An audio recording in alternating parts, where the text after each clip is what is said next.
So welcome to the World Parks Congress. I'm with a gentleman called Alec Marr, who's got a really fascinating story on how they managed to tackle a company that was involved in illegal deforestation, or not illegal, it was legal deforestation, wasn't it, in Tasmania? Yeah, I mean, that's the problem, that if your company's powerful enough, you have no trouble getting politicians to make whatever you want to do legal, regardless of how outrageous it was.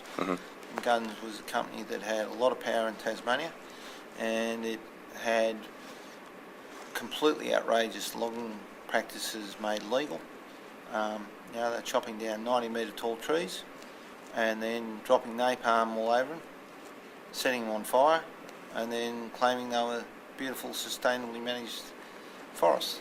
And perfectly legal, perfectly certified, and it required the community to persuade the bankers, the investors and the shareholders that that was a bad idea. So just give us a bit of context then. They were literally clear-cutting the landscape and then turning these old-growth trees into pulp, was it? Yeah, that's right. Mainly for the Japanese market, and telling the Japanese that it all came from plantations. So we had a job of getting out there and educating the Japanese customers that, in fact, what they were being told was from plantations were in fact from some of the tallest flowering plants on earth. Incredible. So there's a story that you got sued by this company, did you? Yeah, that's right. We were sued for $6.8 million. The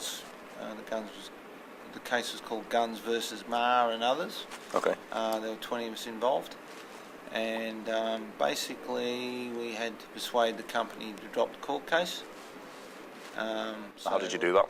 Well, we educated their customers and their shareholders and their bankers about the bad behaviour of the company, who all eventually became so disapproving that the share price went from $4 down to 65 cents, at which point the company decided that they needed to drop the court case if they were going to save the company. So that's really how the problem got solved. And then, so in the end, you ended up actually taking over the company itself?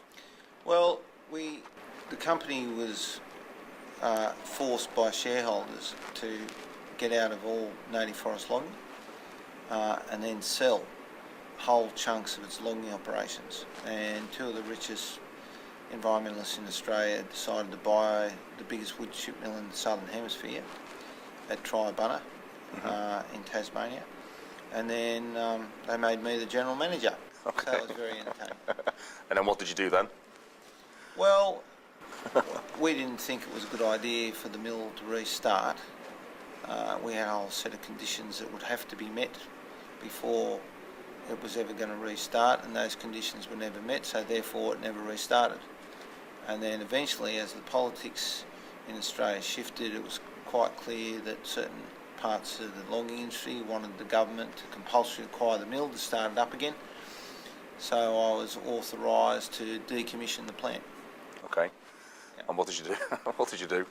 Well, we made sure that it was never going to operate as a wood chip mill again, and it was part of the preparation for using the site for more peaceful purposes in terms of the planet. So, it's in the process now of being turned into a tourist development. That's fantastic. So other people watching this video that have a similar problem in their own country with a mill like this, what would you recommend as a strategy? Well, of course, if you've got people with deep enough pockets, the easiest thing to do is simply buy it and decommission it, which is what we did. Okay. No, it's a truly fascinating story, and thank you for sharing it with us. Thank you. Thanks, Alec.